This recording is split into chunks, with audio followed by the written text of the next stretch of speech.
வணக்கம் நேயர்களே. இன்றைய தினமும் முக்கியமான சில தரவுகளுடன் உங்களை சந்திக்கிறேன். இலங்கையினுடைய அரசியல் சூடு பிடித்திருக்கிறது. அதிலும் குறிப்பாக வடக்கு கிழக்கு மாகாணங்களில் என்றுமில்லாதவாறு அரசியல் சூடு பிடித்திருப்பதை அவதானிக்க கூடியதாக இருக்கிறது. இதே நேரத்திலே நாடாளுமன்ற உறுப்பினர் ராமநாதன் அர்ச்சுனா அவர்கள் மக்கள் இயக்க முன்னணி என்கின்ற ஒரு புதிய அமைப்பை அல்லது புதிய கட்சி ஒன்றை ஆரம்பித்திருக்கிறார். அந்த கட்சியினூடாக வடக்கு மாகாணத்தில் பல வேலை திட்டங்களை முன்னெடுக்க போவதாக கூட அறிவித்திருக்கிறார். அதிலும் குறிப்பாக தான் வடக்கு மாகாண முதலமைச்சராக வருகின்ற பட்சத்தில் அந்த மக்களுக்கான அபிவிருத்தி முன்னெடுக்கப்படும் என்பதை ஆணித்தரமாக கூறியிருப்பதை அவதானிக்க கூடியதாக இருக்கிறது. சரி, அதே நேரத்தில் அவர் சொல்கின்ற விடயம் என்னென்று சொல்லி சொன்னால், விடுதலை புலிகளின் தலைவர் வேலுப்பிள்ளை பிரபாகரன் அவர்கள் விடுதலை புலிகள் அமைப்பை எவ்வகையான கட்டுக்கோப்புடன் அவர் வளர்த்தெடுத்தாரோ அதன் அடிப்படையில் தன்னுடைய கட்சி அமையும் என்றதை நாடாளுமன்ற உறுப்பினர் அர்ச்சுனா அவர்கள் சொல்லி இருக்கிறார். எங்களுடைய போராட்டத்துல மடிந்த எங்களுடைய கருப்பூட போட்டாக்கள் உங்களுக்கு தெரியும் யாருண்டு, அவர்களை ஞாபகப்படுத்துறதுக்காகவும் அவர்களுடைய உயிரை இதயத்தை எங்களுக்கு தந்திருக்கணும், அவர்களுடைய குருதியை ஞாபகப்படுத்துறதுக்காக நான் அப்படி எழுதியிருக்கேன் கான்ஸ்டிடியூஷன்லயே. அதை ஞாபகப்படுத்துறதுக்காக தான் அந்த கருப்பும் உங்களுக்கு தெரியும். கருப்புட போட்டுக்கொண்ட ஒரு காலத்துல நாங்கள் எங்களுடைய எந்த ஒரு மனிதனா பிறந்த ஒருத்தன் செய்யக்கூடிய மிகப்பெரிய உயிர்கோடை உங்களுக்கு தெரியும். அது சம்பந்தமா நான் கதைக்க தேவையில்லா பிரச்சனைகள் வரும். பயங்கரவாத சட்டம் என்ன அமுல்ல இருக்கிறதால அது சம்பந்தமா கதைக்கல. பட் அது சார்பாகத்தான் அந்த கலர் ரெண்டும் சேர்க்கப்பட்டிருக்கிறது, கருப்பும் சிவப்பும். மற்றது வெள்ளை என்றது நீதி நேர்மை நியாயம், மற்றது ஊழலுக்கு எதிரான அநீதிக்கு எதிரான குரல் என்பதற்காக வெள்ளை கலரை இந்த போர்டர்ல போட்டிருக்கிறோம்.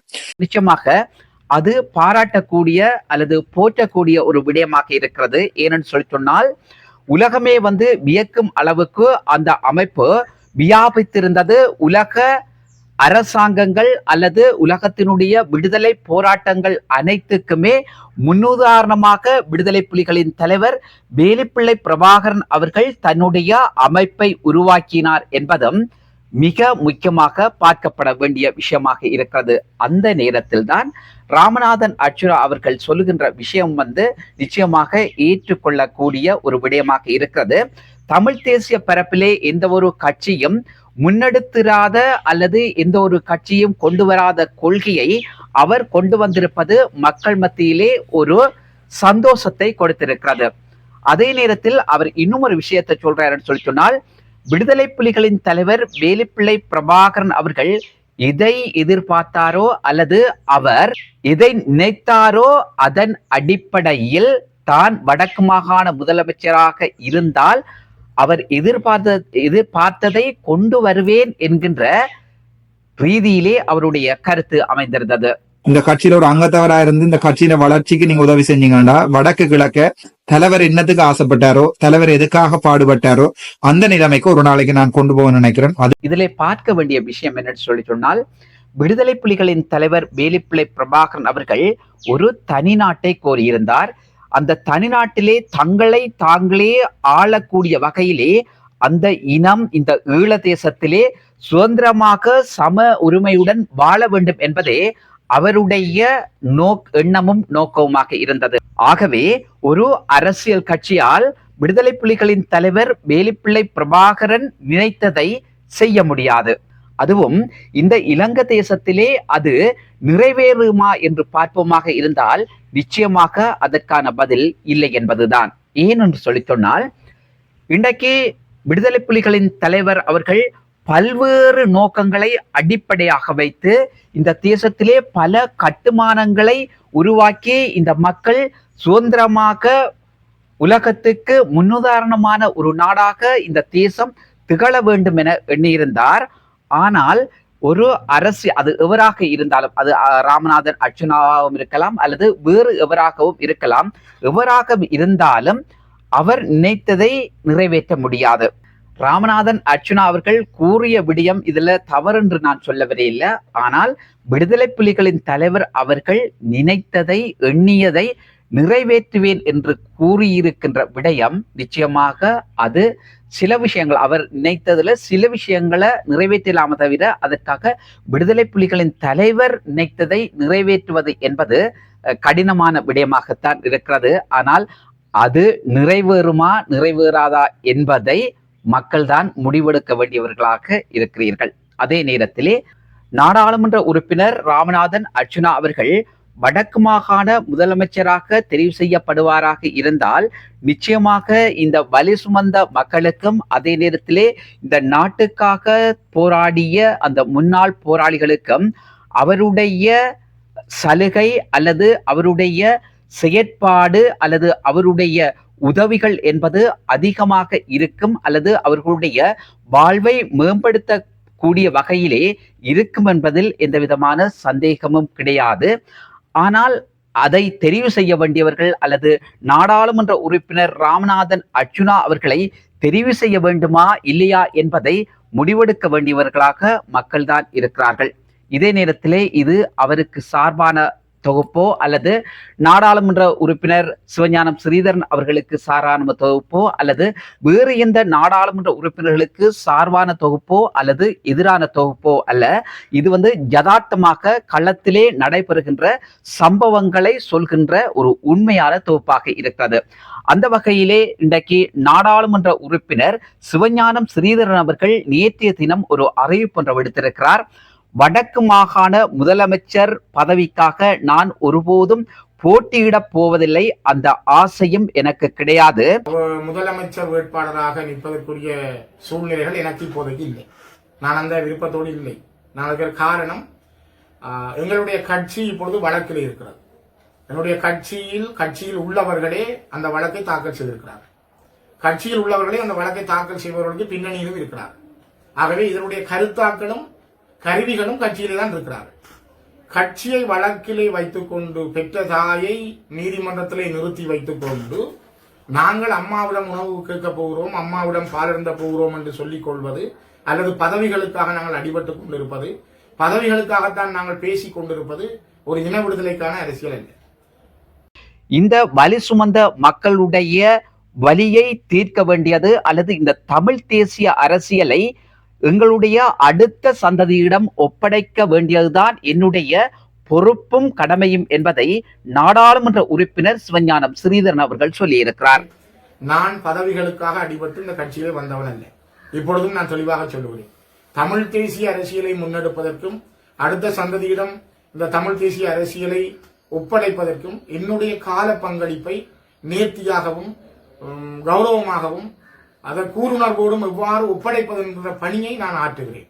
இந்த நாட்டுக்காக அல்லது இந்த தேசத்துக்காக தங்களை பல மாவீரர்கள் உயிர் தியாகம் செய்திருக்கிறார்கள். பல போராளிகள் அங்கவீனவர்களாக இன்னும் இருக்கிறார்கள் என்கின்ற விஷயத்தை கூட நாடாளுமன்ற உறுப்பினர் சிவஞானம் ஸ்ரீதரன் அவர்கள் முன்னிறுத்தியிருந்தார். ஆனால் பல இளைஞர்கள் கொள்கை ரீதியாக ஈழத் தேசிய விடுதலைக்காக, தமிழ் தேசிய விடுதலைக்காக தங்களை முழுமையாக அர்ப்பணித்திருக்கிறார்கள். எத்தனையோ ஆயிரம் போராளிகளாக இருந்து மாவீரரானவர்கள், போராளிகளாக இருந்தும் காயப்பட்ட நிலையிலே வடுக்களை சுமந்திருப்பவர்கள், இவர்களெல்லாம் ஒரு தேச விடுதலைக்காக போராடியவர்.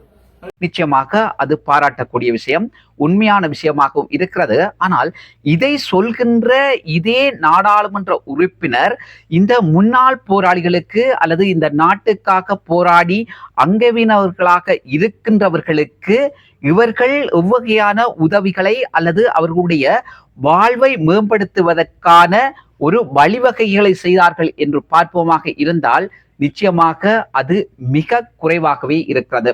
ஏனென்று சொல்லி சொன்னால் இன்றைக்கு ஒவ்வொரு அரசியல் கட்சிகளும் ஒவ்வொரு தமிழ் தேசிய கட்சிகளுக்கும் புலம்பெயர் தேசங்களில் இருந்து மக்கள் நிதியை அனுப்பி கொண்டிருக்கிறார்கள். ஆனால் இந்த மக்களுடைய அல்லது இந்த முன்னாள் போராளிகள் அல்லது இந்த பலி சுமந்த யுத்தத்தால் பாதிக்கப்பட்ட மக்களுக்கு உதவி செய்வதற்கு புலம்பெயர் தேசங்களிலே உள்ள எங்களுடைய உறவுகளை நாடி அவர்களுக்கான ஒரு கட்டமைப்பை உருவாக்கி அதனூடாக இவர்களுடைய வாழ்வை மேம்படுத்தி இருக்கலாம். ஆனால் அதை செய்வதற்கு இந்த தமிழ் தேசிய அரசியல்வாதிகளோ அல்லது இந்த தமிழ் நாடாளுமன்ற உறுப்பினர்களோ, குறிப்பாக வடக்கு கிழக்கில் இருக்கின்ற நாடாளுமன்ற உறுப்பினர்கள் எவரும் தயாரில்லை என்பதுதான் உண்மையான விஷயமாகவும் இருக்கிறது.